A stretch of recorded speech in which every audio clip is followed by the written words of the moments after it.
Hello, welcome to another video from 3.5 Archive. Today we're going to be doing our 28th D&D 3.5 Prestige Class review, and we're going to be looking at the Frostrager from the Frostburn supplement. This is a barbarian who's been touched by the cold magic of the far north, and as such has imbued into themselves some part of that cold energy, and it comes out while they are in their battle rage, and allows them to do a little bit of extra cold damage. This is a prestige class geared toward barbarians, as it requires you to have the rage class feature to get into it. Some, as the book mentions, are multi-class barbarian druids, and they can wild shape in some way and take advantage of these powers while doing so. This is also a prestige class that is based on unarmed strikes. So you're not going to be using a great axe or great sword if you want to be taking advantage of this prestige class's abilities. So let's take a look at the Frostrager. To get into the Prestige class, you're going to need a +6 base attack bonus, 4 ranks in Intimidate, and 4 ranks in Survival. You're also going to need the Frozen Berserker feat, Improved Unarmed Strike, and Power Attack. So you're going to need to be at least a 6th level Barbarian to take this Prestige class, which means that you are going to have your feat choices made for you, unless you're playing a human, or multi-classing into Fighter or something of that sort. The Frozen Berserker feat is going to give you immunity to cold by giving you the cold subtype, but it will also give you vulnerability to fire.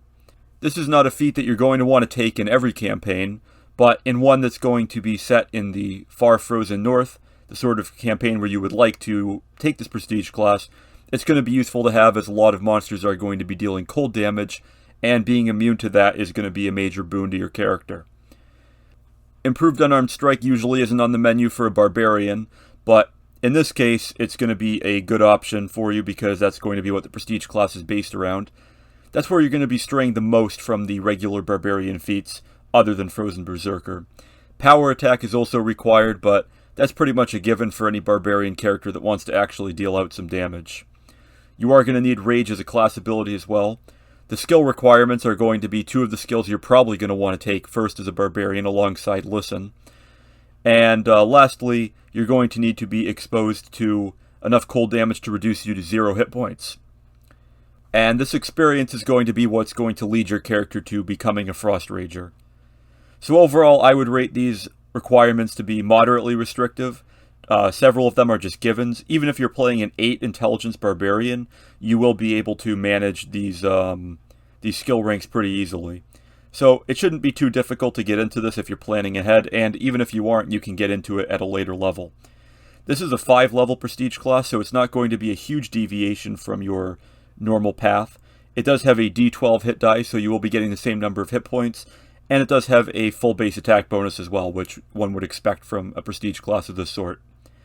You're going to get 2 plus intelligence modifier skill points per level, with pretty much the same skill list as the Barbarian, so you are going to be giving up a couple of your skills, but that's going to be okay most likely, as you can prioritize the most important ones, probably Intimidate and maybe Listen. You're not going to need that many ranks in Survival.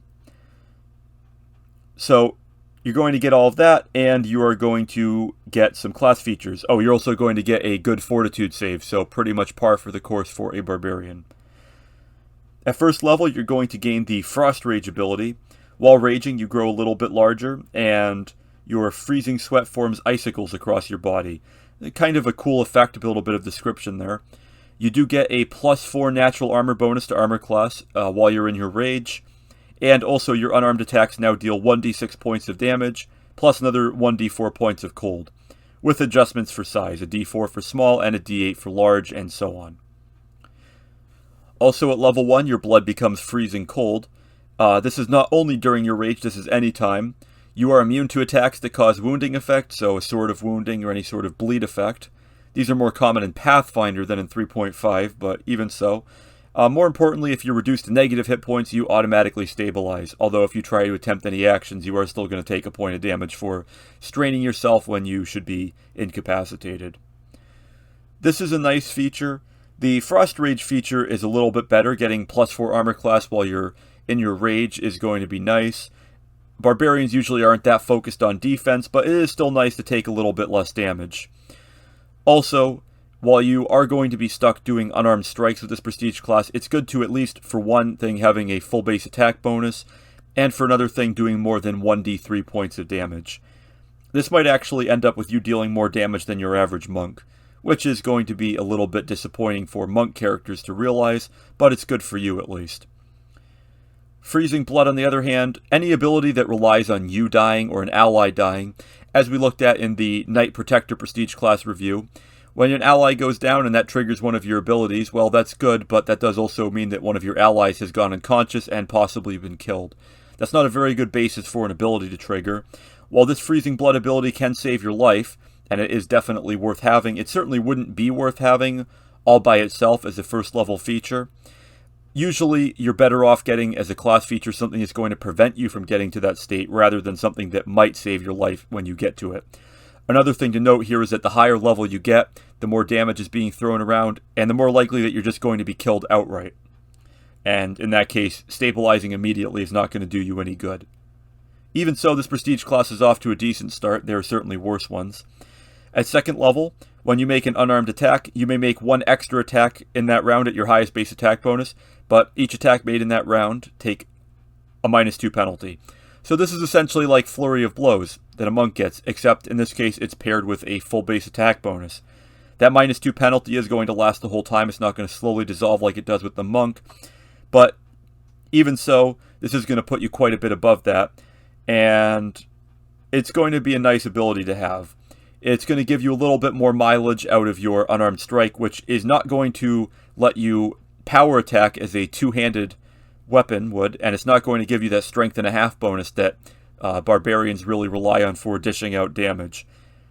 So it's not really the greatest feature, but it does help make up a lot for the fact that you're relying on unarmed strikes. At third level, while raging, you not only gain immunity to cold, but it heals you. So for every 2 points of cold damage that you would have taken, you heal 1 hit point. This can be really interesting if you've got a spellcaster in the party who's casting Cone of Cold. If you're in a bad state and you're surrounded by enemies, they can cast Cone of Cold and reinvigorate you, restore you some hit points, while also damaging your enemies. Although, again, in the Frostburn type of campaign, odds are they're going to be immune to cold as well. Even so, the fact that the wizard in the party can heal you is a novel concept, and it is pretty interesting to do, although this does have to be done while you are raging, so this isn't something that you can really do out of combat. Still, in combat, healing can be quite useful, although it's usually not the best option. It usually means you are in trouble and already have screwed up somewhere. So this is a nice feature to have. This is probably more interesting and more useful than Freezing Blood, because if it can keep you from going down in the first place, that's going to be better than you just dying potentially and not getting to use that feature at all.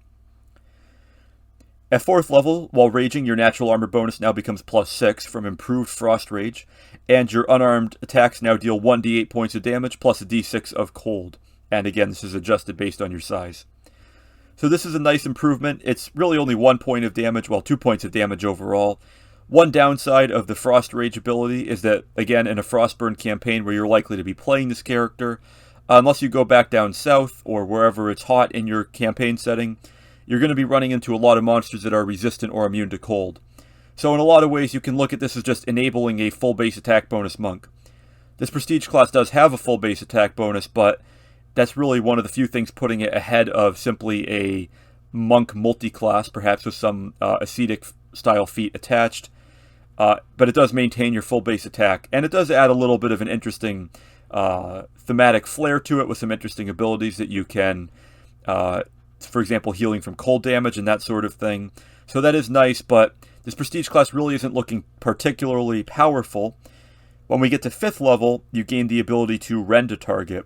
So in any round that you hit the same foe with 2 or more unarmed attacks, you immediately do an extra 2d8 points of damage, which is above rate for a lot of these rend abilities that usually do a d6, plus 1.5 times your strength bonus. And then again, this is adjusted based on your size, 2d6 for small, 3d8 for large. Most likely you're going to be playing a medium-sized character for this, so odds are that's not going to be relevant. An extra 2d8 plus strength and a half is nothing to sneeze at, but again, you are giving up two-handed power attacking in order to embrace this archetype. So odds are you're going to be falling behind in damage overall. If you really need to deal out a lot of damage, this prestige class probably isn't for you. While it is very thematic, very fun, and it's a great way to if your character has been downed in combat due to cold damage, way to embrace that experience and make it part of your character. Overall, I would give this prestige class 5 stars for concept and 3 stars for execution. And really, most of that is coming from the fact that while it does try to power up an unarmed strike-based barbarian, it really can't quite do that job. Well, it's not like a fighter prestige class where you're giving up bonus feats that you have to compete with doing the same job as the prestige class features, except potentially giving you something much better. The sort of features you'd be missing out on here would likely be damage reduction, more rages per day, and that sort of thing, which are very vital features, and you really don't want to miss out on them. But for a certain type of character, this can be really excellent. And if you are running into the sort of monsters that this would be good against, if you're even potentially running into monsters that are vulnerable to cold damage, you can really get a lot of mileage out of this. So, would I recommend this prestige class? How would I change it? There's really not a whole lot that I would change about this. It's really difficult to make a character based on unarmed strikes without really trampling on the monk more than it already is. There are many arguments to be made that at the very least a monk should have a full base attack bonus as well. If that were the case, this prestige class would really be competing with it. Perhaps some ability that would allow you to apply strength and a half damage and power attack at a 1-for-2 ratio. The prestige class does require power attack, and while you are getting an extra attack out of this, whoever wrote the prestige class could have probably done some math, which I have not done myself, but even getting that extra attack at -2 probably isn't going to make up for the fact that you are trading in your power attack at a 1-for-1 ratio. As a damage dealer, this prestige class just really isn't competitive. Even if we do include the cold damage being at full or even against a creature vulnerable to it, it's maybe barely breaking even at best. So, this isn't one that can be recommended for power reasons, but for thematic reasons, absolutely. And if you're able to defeat the encounters your party is facing, then that's all that really matters. This certainly isn't going to be dragging you down, it's just going to be a different style of fighting. You could combine this with a Lion Totem Barbarian, which would be a little bit strange, but one could make it work. And then you could get Pounce and be able to really make use of this class's features. That's good advice in general for barbarians that want to deal a lot of damage, or any character that wants to deal a lot of damage with a charging-based build, but it might be especially important here. So, that's going to be about it for this Prestige class review. Please like, share, comment, subscribe, and so on. Thanks for watching, and I'll see you next time here on 3.5 Archive.